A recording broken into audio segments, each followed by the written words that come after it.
The movie which is the subject of this edition of Occult Analysis in Film and TV is Quatermass and the Pit, the 1967 British horror film. As with all these analyses, if you haven't seen the film, this is nothing but spoilers, so I suggest you go and watch it first and then come back and then watch this video. Quatermass and the Pit is perhaps the ultimate folk horror movie, although it's a bit of a contradiction in that it doesn't actually take place in the countryside, which is the general scenario. It takes place in an urban area, but does hark back to pre-urban London and events taking place there which are embedded within the local landscape.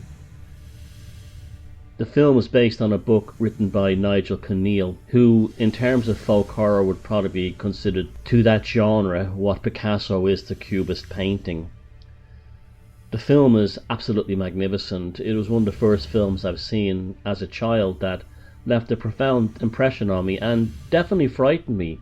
I was probably 11 or 12 when I saw it, and it was a frightening film. The look of the film was interesting in the soft tonal qualities of the cinematography, but also the use of sound. Tristram Cary was chosen to provide the score for Quatermass and the Pit, and it's one of the first movies where electronic music is used, as well as traditional orchestral score, to act as punctuations between pivotal scenes, or to enforce psychological states within the storyline, as almost a punctuation mark, while the rest of the film is basically dialogue with almost no music. The film version made by Hammer of Quatermass and the Pit was basically a remake of a British TV version of the same story from 1958.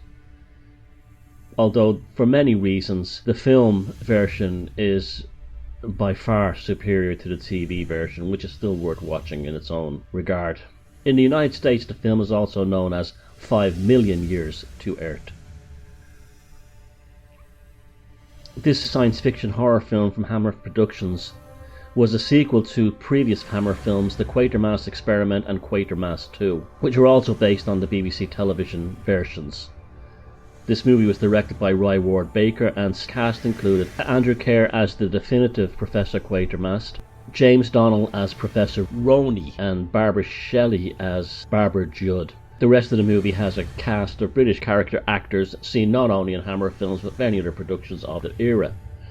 The film begins in London in the early morning in the suburbs, with a policeman walking towards Hobbs End underground station, which is currently being rebuilt and remodified as part of the Central Line extensions.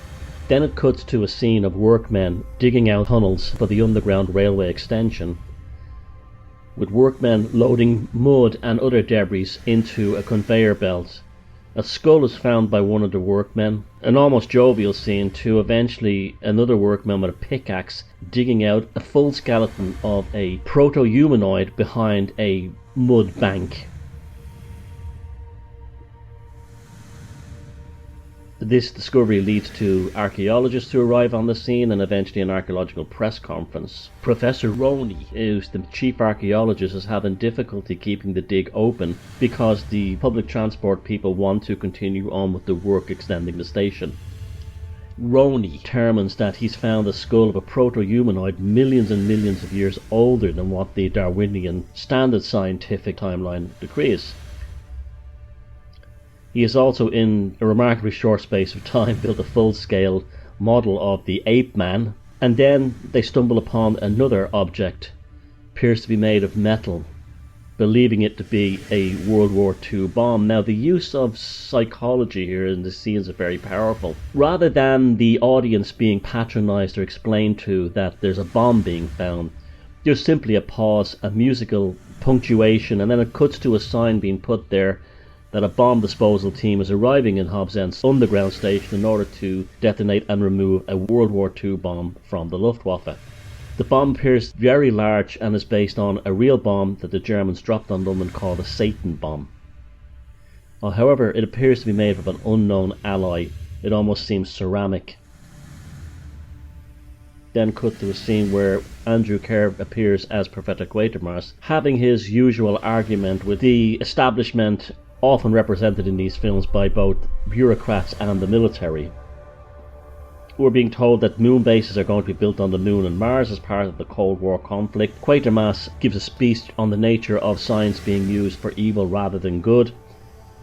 And then we're suddenly told that they're going to visit this bomb site. Believing that they have found a V-weapon from World War II, launched by the Third Reich upon London, another ape-man skull is found. As they dig out more, it becomes apparent to the crew that this is not a bomb and it's some kind of craft. One very powerful scene that struck me as a kid was when Professor Roney is scraping away the skull, and it suddenly dawns on him while talking to Quatermass that the skull and the spaceship, as it's emerging, are of the same lineage. At this point, the folk horror elements of the story emerge, as it turns out that the houses above the underground station have been abandoned long before World War II. They're then visiting with a neighbourhood policeman who tells them about there's ghostly events and other supernatural phenomena had taken place in these houses long before any German bombing raids had happened on London in the 1940s. Poltergeist activity and so on. They visit one of the houses with the policeman who talks about a young boy he knew who lived in these houses and had stories of seeing things and poltergeist activity. It turns out probably that the policeman was talking about himself as a young boy, as he becomes extremely disturbed by the experience, as well as these claw and scratch marks that are found on the interior of the old house. Another one of these scenes that left a profound impression on me as a child was the part where Barbara Shelley looks up and sees an old street sign of Hobbes is spelled differently in the present than it was in the past, and she points out to Quatermass that Hobbes is an old term for the devil.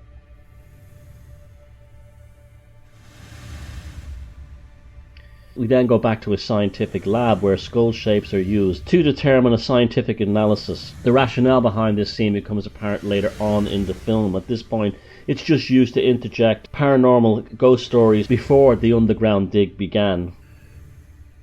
When the scientists return the next day, they find out that the army has cleared away all the mud from the spaceship, and there's a sealed compartment inside that had nothing but compacted mud. In fact, it's empty except for a wall that separates the front of the ship from the main central area where they go into.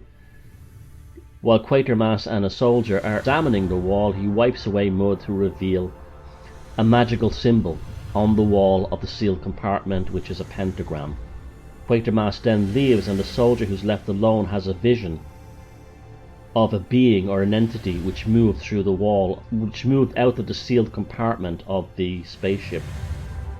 At this point, the real supernatural imperative of the story begins, and no longer are we in the world of bureaucracy, science and culture, but we're in a very different place.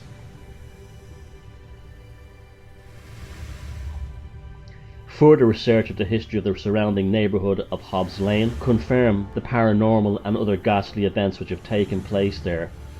Going back further in time, Quatermass and Barbara go to Westminster Abbey, to the church archives, which are in a large book in Latin. Again, it looks great, it's a classic folk horror type scene. And we're moving away from the urbanised aspect of the story towards a more rural aspect, as we're going further back in time. We're no longer part of urban London, we're part of rural England. So in many ways we are in the stereotypical world of the folk horror, including the church officials with the records of the ancient happenings, often evil.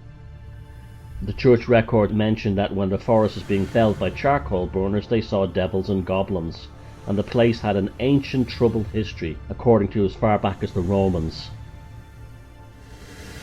We then return back to the underground railway station, where a civilian contractor with a high-powered drill is brought in to drill a hole between the central part of the spaceship and the sealed compartment. The drill has absolutely no effect at first, except creates a wild vibration which causes everyone to leave because it's impossible to withstand. When the heavy vibration ends, they return back to the spaceship and see that a hole has somehow appeared, but not by the drill. It's been burned almost from the inside out. The dividing wall closing off the sealed compartment then shatters like it's made of glass and reveals a honeycombed glass-like interior with several beings that look like giant locusts. Some very interesting suggestions are made by Quatermass that the spaceship itself is actually alive, It doesn't need controls or dials, as the actual physical structure of the spaceship is a living thing. It's conscious.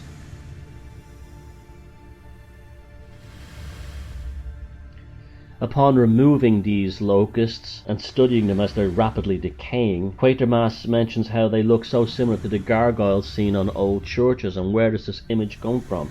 Is it some kind of race memory? He shows him a cave painting of a shaman dressed up like one, and suggestions are given of low gravity and thin atmospheres of the past, where these creatures could survive and they couldn't survive today. These are very forward-looking things in terms of where we are now, where you talk about science and history not being correct and humanity is a lot older. The idea of some non-human intervention in our evolution at the genetic stage, if not the cultural stage, and communication between humans and non-human beings in both directions. There's one strange element here that gets brought into the film without really giving any reason why, other than it's probably playing on the Cold War ideas which float throughout this film almost subconsciously in the background of the narrative. These are Martians, although it probably would have been better if he said aliens, but apparently it was written as Martians.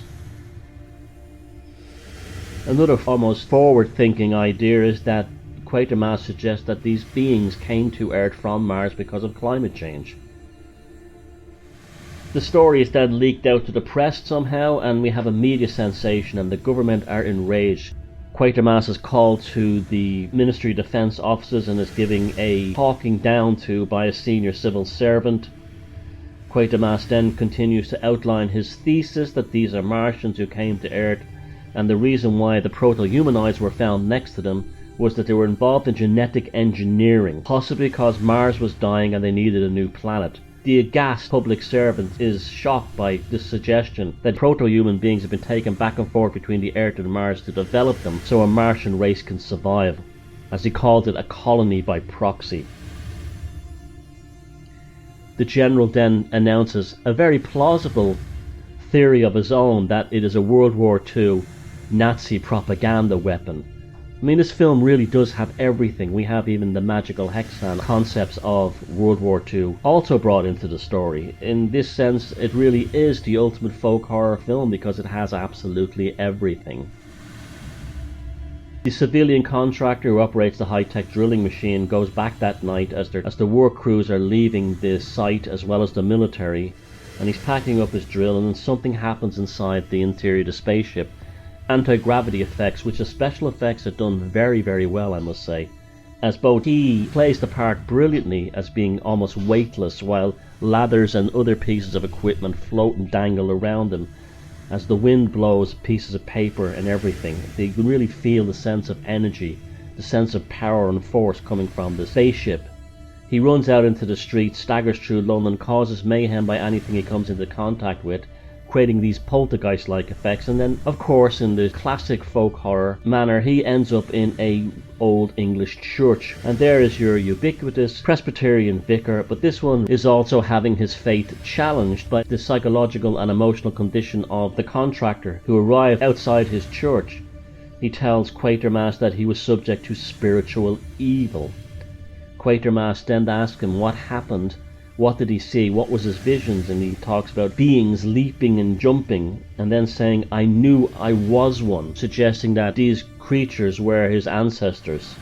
Quatermass then agrees with the vicar that this is a supernatural form of evil, and that not only does it affect human consciousness in terms of genetic memory, but also it allows magical powers, telekinesis and so on.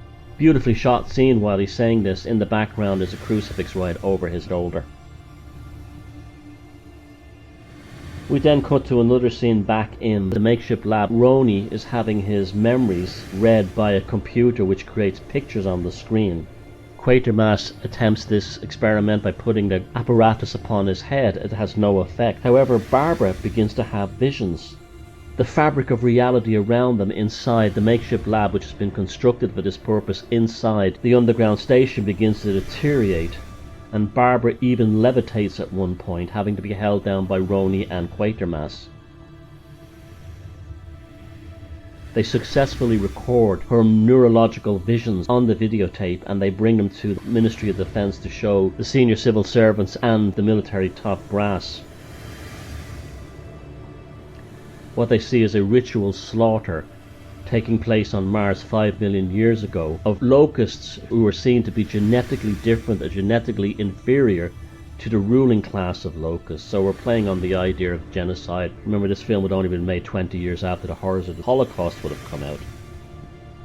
The senior civil servant, again, what I like about this film is that when the authorities give their rational version, they're very plausible, and he claims that Barbara has been stressed out by the whole experience, and what they're seeing on the screen is not actually images of something taking place on Mars and years ago, but she's actually having something of a nervous breakdown and having hallucinations.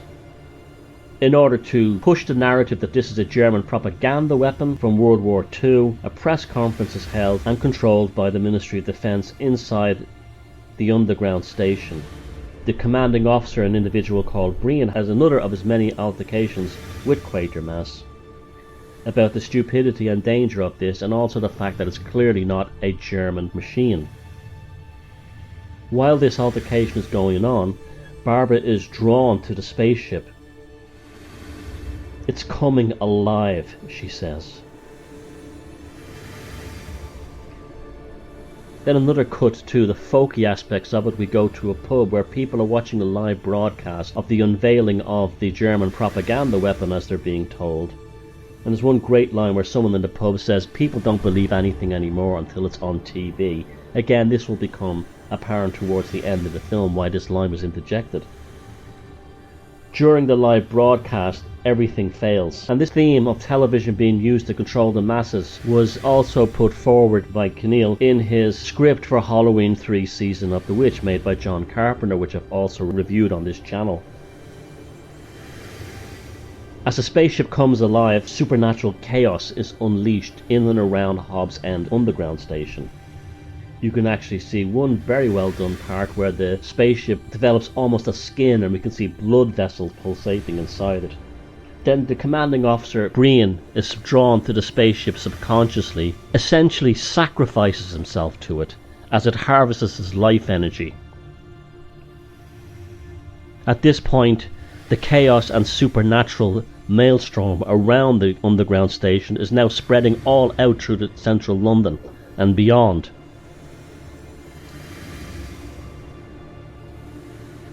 People are acting hysterical, running wild.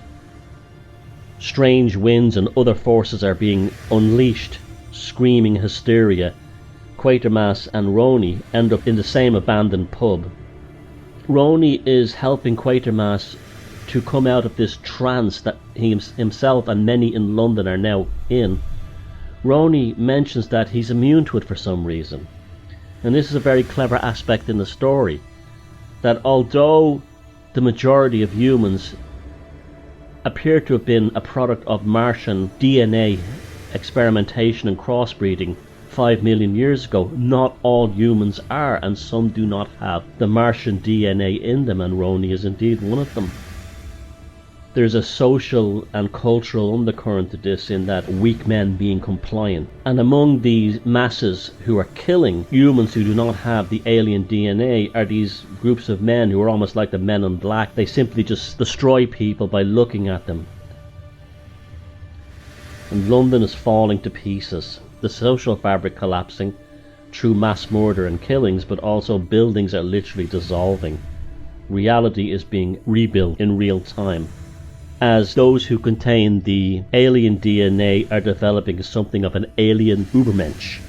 As London is dissolving, a spectral devil, a giant tulpa with horns, appears above the city, something of an energy demon. While observing this and realizing what they're dealing with, Roney comes up that it is the actual devil, but it's made of an energy form, something along the lines of a type of electricity that has been harvested as psychic energy from the humans of the city.